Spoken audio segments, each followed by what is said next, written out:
All right, Louis Riddick, ESPN star. What's going on, brother? I'm great. I'm great. Thanks for having me on. I'm excited to do this because I think that I don't know if there's ever been a better time to talk about how organizations are run, how culture influences a franchise than right now. With so many coaching openings and so many teams saying, do we have the guys? Should we have the guys? Should we overhaul what we're doing? There's so many teams, I don't want to say in crisis, but looking at themselves and being like, what are we right now? Yeah. I want to start with the Eagles. I've never seen a tailspin like this. Some of the Mm. old heads in my mentions on Twitter are like, all right, well, I have 86 Jets or, whatever. I'm like, we've seen this before, but in my football viewing lifetime, I've never seen a team that I thought had the talent to be 10-1. I've seen 10-1 teams fold, but never seen a team I thought had the talent to be 10-1 fold like this. Yep. When you're in it, you've been a player, you've been Hmm. a scout, you've been an executive. When a Hmm. team has lost control, how does that feel on the inside when you know there's nothing that is solving the problem? Yeah. Usually, when you can't stop it like that, it's usually such a multi-layered issue. Yep. And because if it was something real simple, as the players have said, you don't think they would have fixed it, by fifth, sixth, seventh, eighth game, they would have already done that. And they tried certain things. And really, what this really points to is the fact that there's probably some systemic. I was talking about this morning. Systemic Yeah. issues that have always been there, have always been brewing under the surface. And a lot of times what happens is when you have guys who are just, you know, exceedingly talented, they can still win in the NFL in spite of and go on some tremendous runs of success because these guys truly are unique individuals when you put them on the football field. But in order for you to sustain and win at the highest level and withstand when you start having bumps in the road, and then maybe you have another bump in the road, and then maybe some of those guys who are helping you win in spite of aren't available, and they're not around the locker room, and they're not able to kind of like rally people together on the field. Then what happens is it starts to snowball. Then it really starts to snowball, and then next thing Mm-hmm. you know, as I said this morning, the dam starts to break. You Yep. think you have your finger in one hole, and then another one pops, and then you're trying to, Right. and next thing you know, it just all this stuff starts cascading down. And I think, again, like I said, when that happens, though, one, it is a gut wrenching, just nauseous feeling every day you walk into the facility because you're looking at someone, they're looking at you, people are looking at you like, are you the problem? You're looking at them like, are you the Right. problem? And then sometimes you kind of know what the problem is and you wish you could do something about it, but you can't. You know, if you're the problem, long story, well, this is a pretty long story already. Yeah, please, please. But to summarize it, it's not something you can really fix mid-flight. It's hard to course Yeah. correct this thing. And usually what that leads to is the people at the very top, who sometimes are part of the problem, have to really have some real brutal conversations. Because in Philadelphia, look, man, a lot of things have changed. Some things have remained the same. And these bumps just keep coming up. And so there's some smart people there. They kind of know where they probably need to start looking and start wondering, okay, like, why does this happen? What are some of the underlying issues? Can you tell? This is the dumbest, most simple question ever, but I want you to kind of walk me through it because you know so much more than me. If you're in a facility and the team has a good culture versus a bad culture, Yeah. where does that show up? If you're hired as a Ah, PI and somebody says, "Does this team ah, have a good culture?" That shows up where? great question. Let's just start in the front office and in the coaching area, which a lot of times are like together.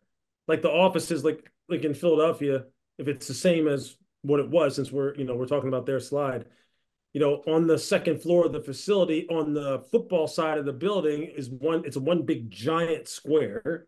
Mm-hmm. And in the middle of it was a huge conference room where you had the pro magnetic boards, the pro draft boards, and where everyone you could have huge meetings. And then around the outside were coaches and scouts, pro scouts, because since college scouts don't have offices.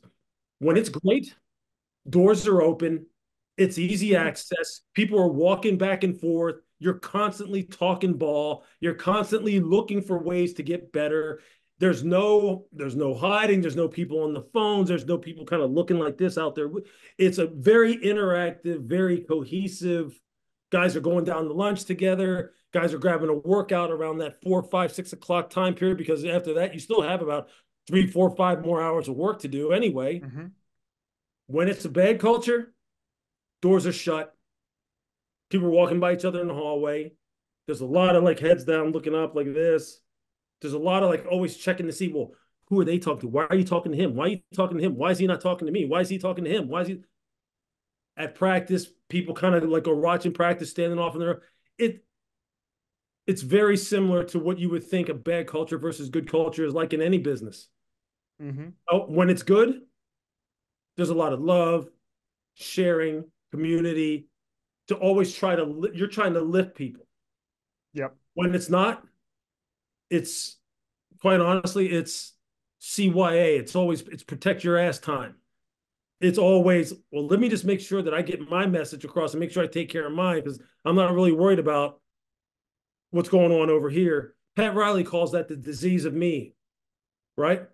Where if the team does bad, but you think like you're doing good, you're happy. Team does good, but you don't feel like you're getting yours, you're pissed off. That's the difference.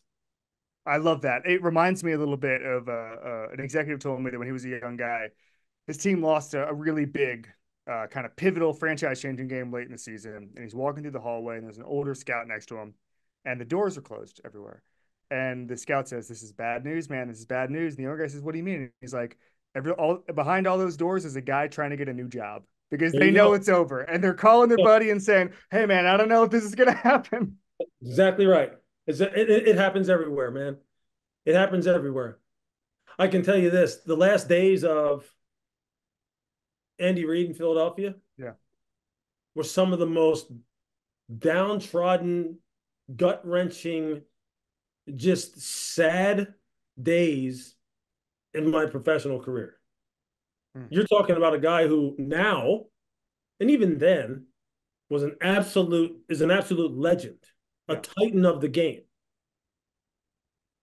It was like a funeral there every single day, his last couple of weeks there.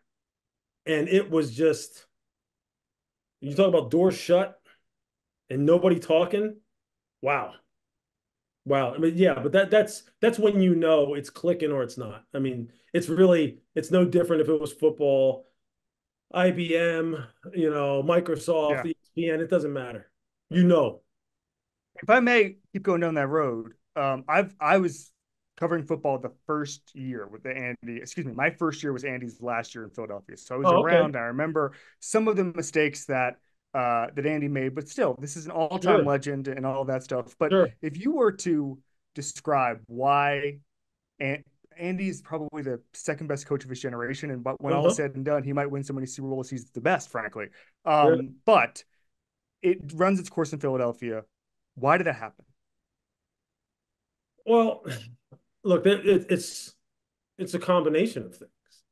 Yeah. It's a combination of maybe for him staffing issues where he miscalculated. Yep. Juan Castillo going from Yep. offensive line to you know coordinator is probably something he would never do again. I mean, that just it just doesn't. It's not going to work. It's kind of like what Bill tried to do in New England. I mean, you can't. You just can't do that. Not at this level. You just can't get away with it. There's personnel misses. Um, and usually those two things together, when you're not able to help put players in good positions, and then you have personnel misses and or team building misses in terms of philosophically how you put your team together. Like for instance, the year coming out of the players' strike, the infamous Dream Team year that Yeah. that Vince Young dubbed it, right? Yep. That wasn't even anybody internally. That was Vince Young, I believe, who said that in the press conference. That when he signed at training camp up in Lehigh that day, he said, "This is kind of like this is like a dream team. I mean, you've got Yeah. Nnamdi Asomugha over here, Dominic Rodgers-Cromartie, Cullen Jenkins, Jason Babin. Like, damn, it's like a dream team." Yeah. Right then, Yep. it just went woof just from there. So there was a lot of those different things that all fed into what was really a pretty bad spiral, a bad season, and he really needed to reset after that, and he did. and he reset in a much different way, which was, you know what? I'm going to get somebody in personnel who I trust. I'm going to get somebody in personnel who I believe understand, like wants to deal with ball. I want to coach. I'll give him the particulars of philosophically what I believe in football, what the profiles look like in the players. I'll handle the coaching staff. He can handle the draft. We'll come together. We'll have great relationships with ownership. We're all moving in the same direction. We'll start fresh. And he was recharged. He went down to Kansas City, and he's never looked back. He didn't forget how to coach. Yep. He didn't forget the X's and O's, and he's brilliant. Brilliant. But the thing is, sometimes, like kind of what we're talking about right here, there's obviously some miscues on his part as far as setting up the football operation, whether it be, you know, his coaching staff, how he arrived at certain decisions in terms of, you know, bringing in certain players in conjunction with the people who are making the decisions in personnel, and then how you deploy them and utilize them, right? There's always mistake. You're never going to be perfect. But man, if he didn't course correct and get it right, and sometimes it takes you having to get the hell out of your current environment and get to a new one in order to kind of like get out of the morass, so to speak, right? Because you just can't see Yeah. what the hell's going on right in front of you. Uh, Switching gears, you know Bill Belichick well. You played under him. You know what he likes to do. I got to be honest. I'm more excited with the prospect of him just going back to his roots and coaching ball in a place like Dallas, in a place like Los Angeles. If he wanted to inherit that roster is going to go through some tough times cap wise, but at least you have the Yep. quarterback. Yep. I feel like that would be a better future for him to go into Atlanta, getting the skeleton key to the entire building, putting his guys in, trying to install the Patriot way. If you Yeah. were, if Bill called you and said, Louis, what do I do? Help me. Be my advisor here. What would you say it is time for Bill Belichick to do? Yeah. I think you're right on the right path. I think he needs a setup like he had when Scott Pioli was with him in New Yeah. England. A guy who he trusts, Yes. a guy who talks ball the same way, as far as we're not collecting talent, we're building a team. What is the hierarchy? What are the positions? What are the position profiles physically, mentally, socially? How do we value free? How do we look at free agency? How do we look at the draft in terms of valuing both free agents and draftable players? How do we set up the board? How are we going to select these players? And then you just kind of like let Bill then go to work, Yeah. which is developing the guys mentally, developing physical toughness, and setting up that part of it, which really is the most important part, right? What I always call development and utilization. That's always the most important. So that's where his real focus is. He's never going to just not be involved in the first two, well, really the second leg of it all, which is really, you know, what I call like valuation and selection, really like putting a value on a guy and then figuring out how to select them either in the draft or through free agency. The information gathering part, obviously, that's during the season anyway. That's when that stuff is happening. You just need to let him focus. But he's never just going to totally pull back from the other stuff. But he needs someone who's his dude. Right. So he'll go and where he's just not like, you know, drafting guys like Cole Strange, way over drafting him. Although Cole's a good Yeah. player. Like Yeah, of course. I don't know if he has anybody who will do that, who will challenge him at this point. Because I mean, like Bill's like quote unquote like Bill's football royalty. You think scouts in New England are gonna go like, Bill, that's dumb? Right. No. But and if he does that, look, the dude is a tactical genius. There's just no Yep. other way around it. Being around Belichick and Saban, what was the is there a moment where, and I think about this a lot, like some of the Alabama guys talk about, specifically with Saban, where they'll teach him either a quarterback or receiver will teach him something about defensive back leverage in the middle of a practice where they'll go like, holy crap, in a million years, I never would have thought about that. Or I never would have thought about how to throw in double coverage if this rule happens or whatever. Can you tell me, just being with those guys and either Saban or Belichick, tell me something that they taught you, specific thing about football that just blew your mind? Well, I for me, it was probably how to play the game with your eyes Mm, while keeping your body calm. mm, Okay. So meaning ball snapped, mm-hmm. where do your eyes go? What is the sequence? all that happens within 2.5 seconds, to where you're gathering so much information, but you're not getting all helter skelter. And then you can get to where you need to get to, whether that means entering into the run front as a safety in this particular case, or you can get the correct quote unquote pattern match that you need in what they called their zone man matchup concepts in the back end. And it wasn't just, you have to be backpedaling over here, backpedaling over here, Right. because sometimes when I first got there, it kind of looked like that for me, and I remember Nick used to be like, "What the hell are you doing?" He would just be like, you don't have to turn your whole body and look over here and turn. He said, "Look, just do this. Just calm down and let's go like this. All right, ready? Like, so when you're playing cover two, right, and you're a half field safety, okay, he goes, this is what I want you to do. I want you to set up at about 12 yards. I want you to be about 2 yards outside the hash, or a yard outside the hash, right? The pro hash. He goes, I want you to look back, to your right. So I was the right safety. We played left and right. He goes, I want you to look back there. He goes, I want you to imagine 3 yards from the top of the numbers. Okay, I want you to drive on a 45-degree angle. He goes, I want you to take 3 to 4 hard drive steps. And he goes, I promise you, with your height and your weight, you are going to get right where you need to be, 3 yards top of the numbers. He goes, and then from there, square up. He goes, and as you drive, don't look at the landmark. As you drive, I want you to just take your head and look out at the number one wide receiver. If he's blocking, if you see him stalk block, cut it off instantly, because it's probably going to be run, and square up quickly so you then enter into the run front. If you see him trying to avoid, keep driving to that landmark, square up, and go. So you're going from the ball, check one, getting your pedal back to the ball, and he goes, and then react from there. And like, I was sitting there going, I was never told this crap before. I'm just, when they play cover two, I'm just sitting there going, I've got half the field, that safety's got half. Let me just drop back here and try and figure out what the hell's going on. So it was the detail and the sequence by which you were supposed to play with detail, to where, and we drilled it every day to the point where it was so second nature by the time you got to the game, that then you could really drill down on certain tendencies. Right. That really allow. So really what I'm getting at is this: it's the mental part of the game, because one thing that those two guys couldn't take was stupid football. Mm-hmm. They would take lesser athletes, but guys who would do it right all the time. They didn't need guys who could do it some of the time. And they used to say it all the time: if you aren't consistent and you're dumb and you make mistakes, you will not play for me. And one of the greatest compliments Bill ever gave me, I went up there for a Sports Center segment for a training camp special about, I don't know, 7 years ago, and we were up in Foxborough. And our set is set up over there, and I see them out there on the field, and they're all practicing and stuff. And I'm just like, and they're asking me, hey, you gonna go say hi to Bill? I'm like, yeah, just let him do his thing. Yeah. And Stacey James comes over, I guess they're and he grabs me and he goes, Bill wants to see you. And everybody was like, ooh, what does he want to say? And I went out to the field, and he said, you know why I liked you? Because you were smart and you were tough and you did it the right way. And he goes, and I'll take those players any day of the week. Smart, tough football players. And so really, I mean, that's not a sexy answer to your question. No.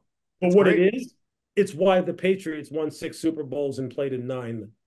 And why Alabama's won $1 trillion. There you go. You're right. He was saving in him doing it. That's right. Yeah. And here's the thing. Dude, they wouldn't let you off the hook if you didn't do it exactly that way. They would not let you off the hook. Why should you bet with Caesars Sportsbook? 2 words: Caesars Rewards. Every bet brings you closer to the types of benefits only Caesars can offer. Hotel stays, VIP experiences, sports and concert tickets, and more. It's not just an app, it's an empire. I got a lot of questions over the weekend because I wrote a Dan Campbell piece a couple of years ago. It was making the rounds about how much he preaches culture, lives culture, understands what culture is supposed to mean, and the buy-in, not just managing up, managing down, why assistants love coaching for him, why players love playing for those assistants, all of those things. The people were saying to me, okay, you spend all this time with Dan Campbell. If you were, and these are all teams, fans of teams with openings, like, how do you find the next Dan Campbell who's actually, because everybody says they're a culture guy, nobody builds their life around it. What would you look for if you're a GM and you're saying, okay, this guy's all about culture? How do you scout that when you haven't been in a building with somebody? You just kind of mentioned it. And we talked about this on TV today. I think Dominic Foxworth brought it up, and he put it in exactly the same words that you just did. And everybody will I think ultimately they're looking for this, but they don't really know how to articulate it. And Fox kind of like he articulated it for me today, and you just repeated it. The guy who can manage up and manage down, Mm. meaning he can develop relationships with whether it's a singular owner, a group of owners, and he can manage their expectations. He can manage them in terms of giving them the kind of information that they need to feel comfortable with the direction that the team is going. He can communicate with them about what he needs if there's some kind of, if there's some kind of defect in terms of the resources, or rather they're lacking something in terms of the resources, and he can do it in such a way that is not threatening to them. Mm-hmm. It's not, abrasive to them, something that really makes them feel as though, hey, look, we're a part of this too. Even though as owners, we're naturally part of it. He makes us feel like, like we really are helping win on game day.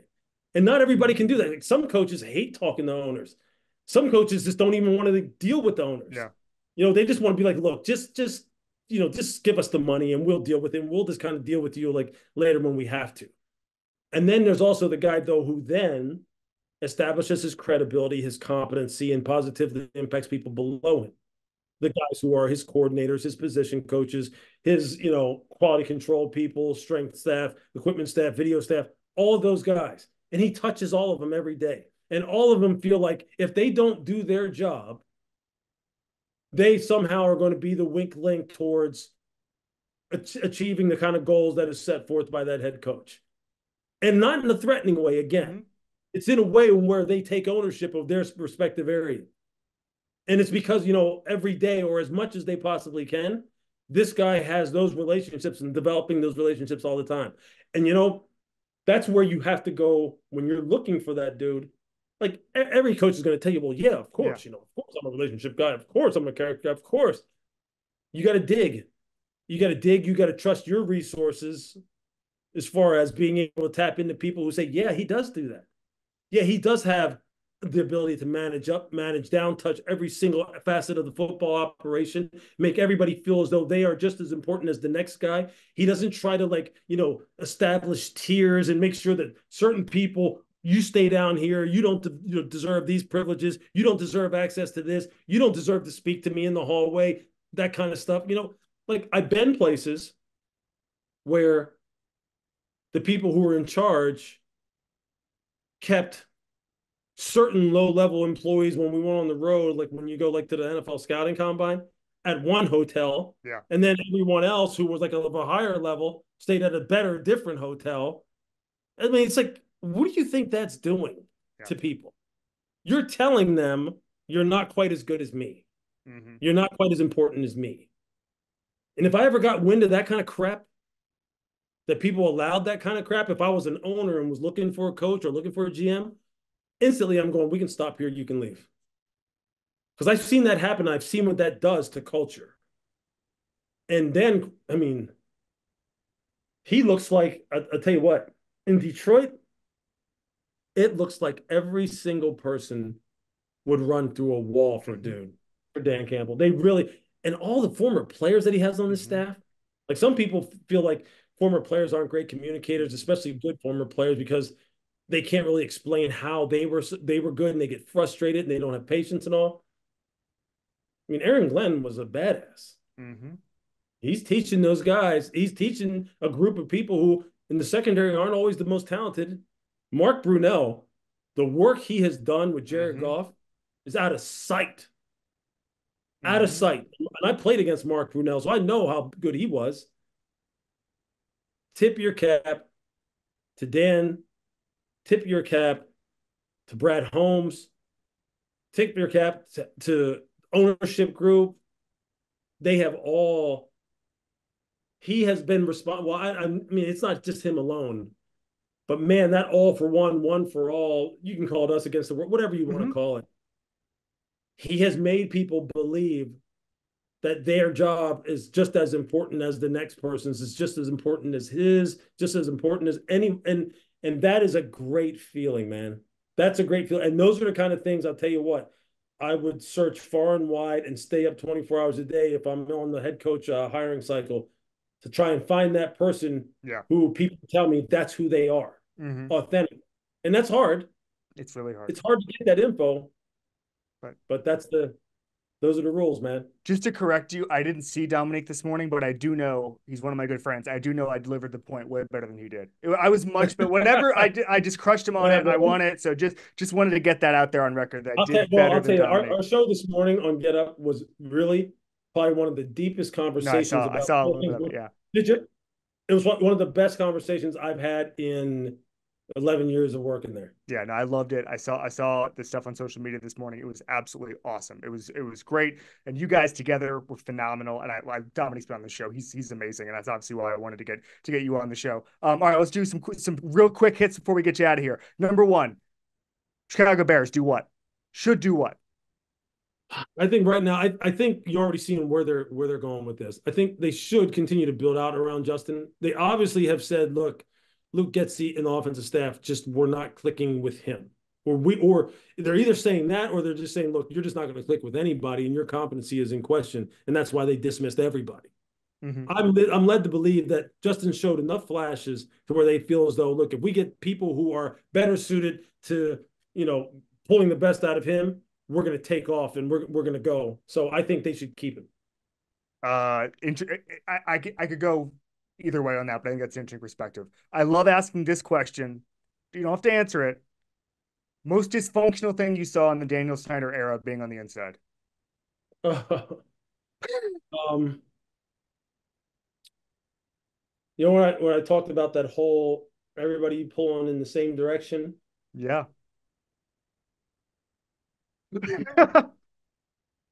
No, it was just not, it was not cohesive.